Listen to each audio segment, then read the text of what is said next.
నమస్తే, welcome to Mahi media. మాజీ మంత్రి వైఎస్ఆర్సీపీ నేత కొడాలి నానిని మెరుగైన చికిత్స కోసం కుటుంబ సభ్యులు ముంబైకి తరలించిన సంగతి తెలిసిందే.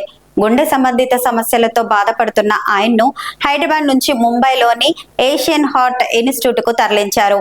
ఈ ఆసుపత్రికి డాక్టర్ రమాకాంత్ పాండా చైర్మన్ గా ఉన్నారు. డాక్టర్ పాండా గుండె సంబంధిత శస్త్రచికిత్సలు చేయడంలో చాలా అనుభవం ఉంది. రమాకాంత్ పాండాకు జాతీయ, అంతర్జాతీయ స్థాయిలో మంచి పేరు ఉంది. గతంలో 2009లో ప్రధానమంత్రి మన్మోహన్ సింగ్ కు కూడా డాక్టర్ పాండానే శస్త్రచికిత్స చేశారు. డాక్టర్ పాండా అత్యంత సంక్లిష్టమైన కార్డియాక్ సర్జరీలను విజయవంతంగా చేయగలరని పేరు ఉంది. డాక్టర్ పాండానే కొడాలి నానికి కూడా వైద్యం అందిస్తున్నట్లు తెలుస్తోంది.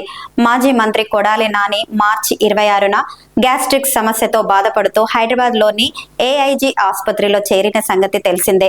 అక్కడ వైద్య పరీక్షలు చేయగా ఆయనకు గుండె సంబంధిత సమస్యలు ఉన్నట్లు తేలింది.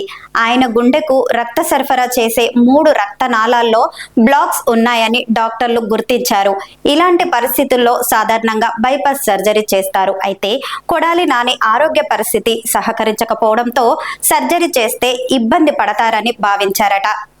అయితే మందుల ద్వారా నయం చేయడానికి ప్రయత్నించిన లాభం లేకపోవడంతో ఆయన్ను మెరుగైన వైద్యం కోసం ముంబైకి తరలించినట్లు తెలుస్తోంది. హైదరాబాద్ నుంచి ముంబైలోని ఏషియన్ హార్ట్ ఇన్స్టిట్యూట్ కు తరలించారు. మాజీ మంత్రి పినిపే విశ్వరూప్ కూడా 2022 సెప్టెంబర్లో గుండె నొప్పితో బాధపడ్డారు. ఆయనకు అమలాపురంలో వైద్యం అందించిన తర్వాత హైదరాబాద్ తరలించారు. అక్కడి నుంచి మెరుగైన వైద్యం కోసం ముంబైలోని ముంబై ఏషియన్ హార్ట్ సెంటర్ ఆసుపత్రిలో చేరారు. ఆయనకు గుండెలో 6 చోట్ల రక్తనాళాలు బ్లాక్ కావడంతో డాక్టర్లు ఓపెన్ హార్ట్ సర్జరీ చేశారు. ఆ తర్వాత కొద్ది రోజులకు ఆయన కోలుకోవడంతో డిశ్చార్జ్ చేశారు. మాజీ మంత్రి కొడాలి నానిని కూడా ప్రస్తుతం ముంబై ఏషియన్ హార్ట్ సెంటర్ ఆసుపత్రిలో చేర్చారు.